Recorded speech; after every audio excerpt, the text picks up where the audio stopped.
반갑습니다. 김영윤입니다. 이봉규 박사님께서 또 다른 애국을 하시느라 자리를 비우신 이 자리에 제가 또 여러분들께 인사드립니다.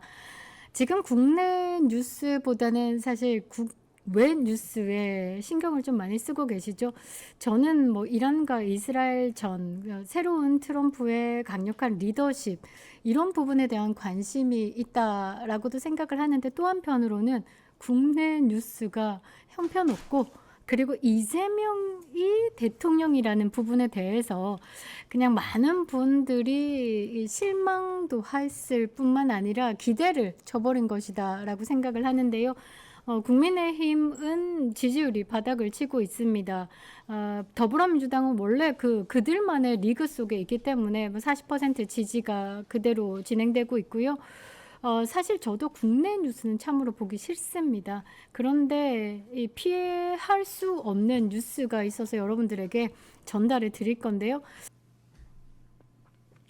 맛있는 알부민 남재현 원장이 직접 배합한 건데요. 혈액 운반에 좋고요. 간과 심장 컨디션 개선하고 단백질 공급합니다. 피로 회복에 좋고요. 이봉규 TV 단독 혜택입니다. 2+1 한정 특가인데요. 하루 한 병이면 충분합니다. 알부민 좋은 거 아시죠? 애국 기업이에요. 또 남재현 화이팅.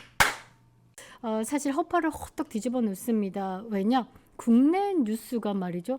참으로 왜곡 방송을 하는구나. 국민을 지대로 선동하고 있구나라는 생각을 하게 됐습니다. 제대로 된 방송, 왜곡 없는 좋은 방송 여러분들에게 전달드리겠습니다.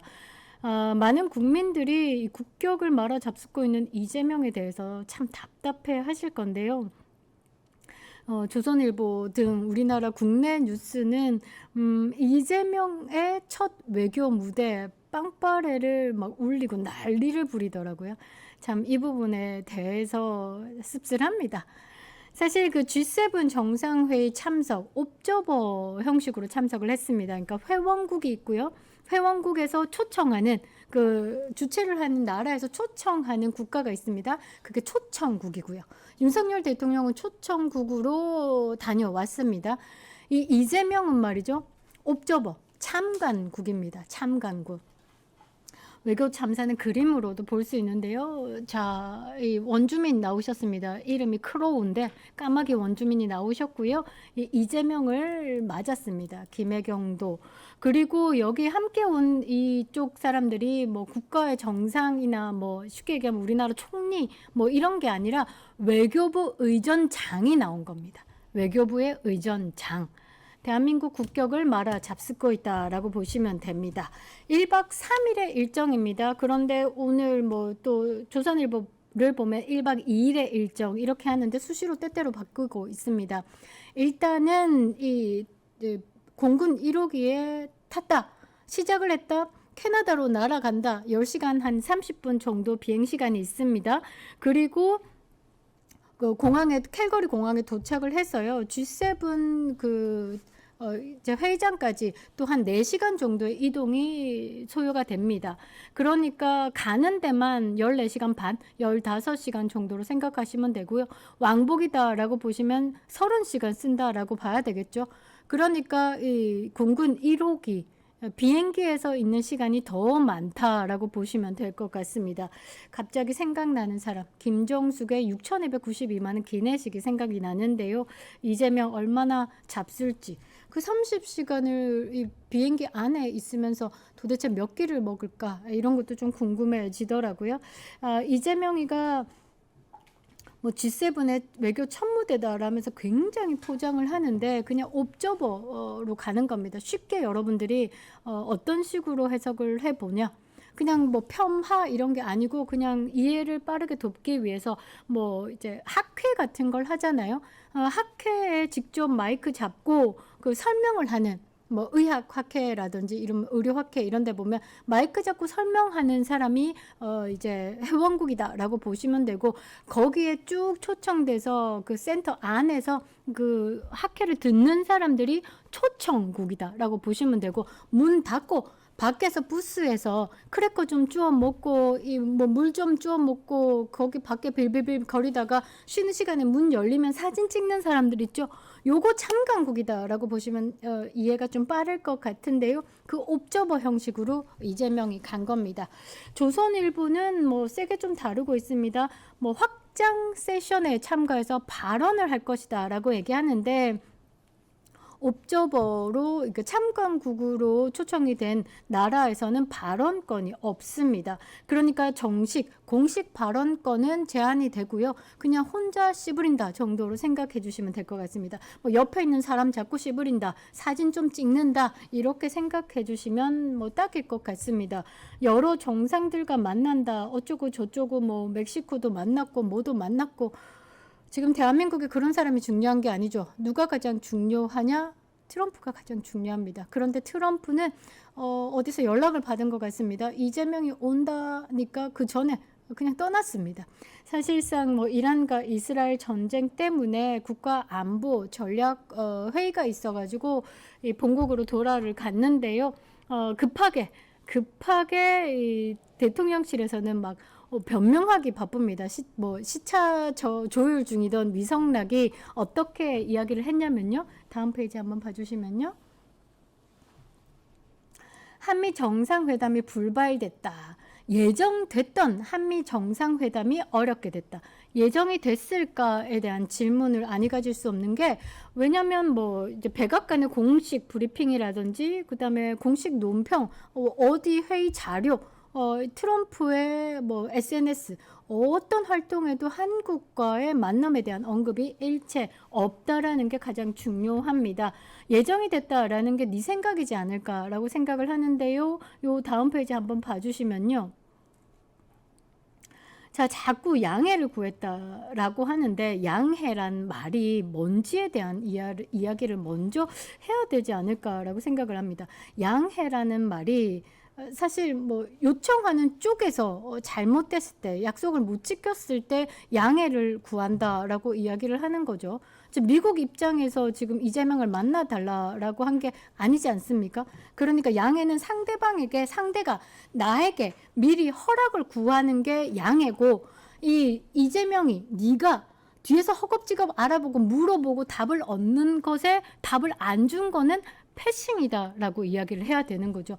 그래서 여기 부분에 진짜 맞는 건 뭐냐면, 트럼프 조기 귀국에 한미 정상회담이 불발됐다, 패싱 당했다, 이렇게 하는 게 앞뒤 상황, 그리고 진짜 맞는 말이다라고 봐야 되겠죠.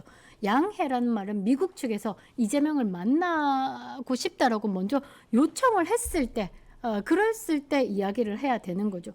저 이 부분에 대해서 사실관계 확인차의 많은 부분에 대해서 이제 언론을 정리를 해서 미국 측에 지금 질문을 던지고 있습니다.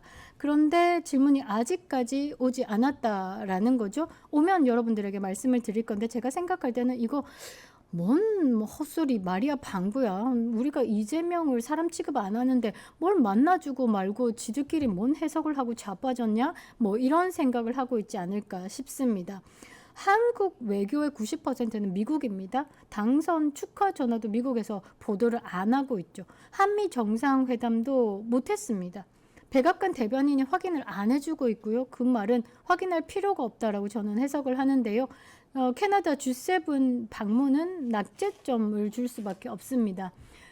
이거 정확하게 이 부분에 대해서 사실관계가 분명히 들어가야 됩니다. 저 대통령실의 위성락 국가안보실장은 이게 국가와 국가 간의 문제입니다. 이제 국내용으로 거짓말 살살 치던 이재명을 지금 그냥 상대하고 똥꼬에 줄 서서 딸랑딸랑 거리는 용으로 자꾸 이렇게 거짓말을 쏟아내면요, 문제 생깁니다.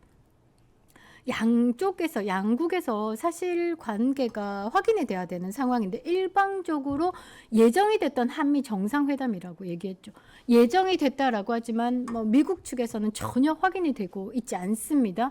그러면서 예정이 됐던 한미 정상이 개최가 어렵게 됐는데 저희에게 양해를 구하는 연락이 왔다, 미국 측에서 연락이 왔다라는 겁니다. 저는 이것도 이 외교적인 결례라고 생각을 하고요. 이거는 외교 참사라고 저는 생각을 합니다. 이 부분에 대해서 분명히 이제 대통령실은 분명히 밝혀 주셔야 될 것 같은데요. 왜냐? 타임이 맞지 않습니다. 타임이. 요 다음 페이지 한번 봐주시면요. 시간을 한번 봐주시면 여기서는 양해를 구하는 연락이 왔다라고 얘기를 하는데 속보로 띄웠습니다. 대통령실 한미회담 예정되어 있었지만 여기서도 예정되었다고 합니다. 트럼프 귀국으로 상황 확인 중이다라고. 그게 오전에. 근데 위성락은 뭐 양해를 구했다라고 발표를 하고요. 그러니까 말이 안 맞는 짓거리를 자기들끼리 막 하고 있는 겁니다. 자, 트럼프가 조기 귀국한다라는 게 7시 48분에 우리나라 뉴스로 떴습니다. 그런데 2시간이 넘도록 상황 확인이 안 되고 있다. 트럼프 정말 집에 갔대? 정말? 확인해 볼게. 이 정도 수준으로 무시를 당했다라고 보시면 됩니다. 여러분들이 생각하실 때 이재명의 첫 외교 이 무대에 대해서 몇 점을 주실 수 있습니까? 오늘도 막 정상회담을 했다라면서 사진을 받기 바쁘더라고요. 조선일보가 열심히 다루고 있습니다. 캐나다 현지의 상황이다라면서. 그런데 저는 그렇게 생각을 합니다. 대한민국의 국격은 사실 그 자리에 앉아 있다라는 게 중요한 게 아니다라고 저는 생각을 합니다. 회의 참석이 중요한 게 아니라 존중의 대상이 되는 게 가장 중요한 것이다라고 생각을 하는데요. 존중을 받을 수 있는 국가의 철학과 외교 가치가 뒷받침될 때 회의석상에서 그 리더는 진정한 힘을 발휘할 수 있다라는 거죠. 이재명의 G7 참석은요. 그냥 요식행위입니다. 국내용으로 갔다라는 거죠. 왜냐하면 국내가 좀 시끄럽습니다. 김민석도 있고 지금 뭐 몰아칠 준비를 막 하고 있죠. 특검부터 시작해서. 근데 국내에서도 좀 문제가 있습니다. 부정선거에 대한 의혹도 있을 뿐만 아니라 이재명의 개인 재판이 멈춘 상황에 대해서 국내 언론이 차갑습니다. 그러니까 국민의 반이 차가운 거죠. 이런 부분에 대해서 회피용으로 떠났다라고 저는 생각을 하는데요. 일단 그 G7 참가 형식은 있었지만 실질은 없었다라고 저는 평가합니다. 그리고 참석은 했지만 환영받지는 못했습니다. 거의 접촉 불가 수준으로 대해졌다라고 보시면 되고요. 존재는 있었습니다. 이재명이래. 저 존재. 이재명 어떤 놈이야? 막 쑥덕쑥덕 했겠죠. G7의 그 회의 내용 자체와 이재명과는 굉장히 다른 질을 가졌다라는 거죠. 이쪽에서는 의제가 뭐냐? 이스라엘에 대해서 자위권 행사에 대한 부분에 대해서 인정한다. 그리고 이란의 핵무기 보유에 대해서 강력하게 비토한다. 안 된다. 이거 잘못된 거다라고 얘기했는데 이재명 저거 있잖아. 이스라엘 규탄했어. 이 사람들 정상들 그런 정보가 없었겠습니까? 다 있죠. 그리고 이재명 저거 친북이래, 친중이래, 대북 송금 800만 달러 했대. 이거 다 정보가 들어가 있습니다. 그러니까 이 G7의 의제와는 완벽히 거리감 있는 이재명이 와 있기 때문에 접촉 불가 대상으로 취급되지 않았을까 저는 보는 거죠. 그러니까 대화 상대로 되지 못한다라고 판단했기 때문에 많은 정상들이 요식행위로 표현으로 아니 만나 주십사 하고 발목 잡으면 앉아야 되는 상황이죠. 그렇게 해서 이야기를 했을 수도 있겠다. 제대로 된 정상으로 취급을 받지 못했다라고 저는 보고 있습니다. 지금 대한민국의 외교의 갈 길은 잃은 것 같습니다. 방향이 정리가 되지 않았다. 왜? 이재명이 대통령이기 때문에 그 길 끝에는 저는 고립만이 남아있을 거다라고 생각을 합니다. 대한민국 드높으신 이재명이 대통령으로 있기 때문에 대한민국의 고립은 따라오는 수준이지 않을까라고 생각합니다. 참으로 혹독한 고난이 기다릴 것만 같은데요. 대한민국 국민들은 각오를 해야 될 것 같습니다. 김영윤이었습니다.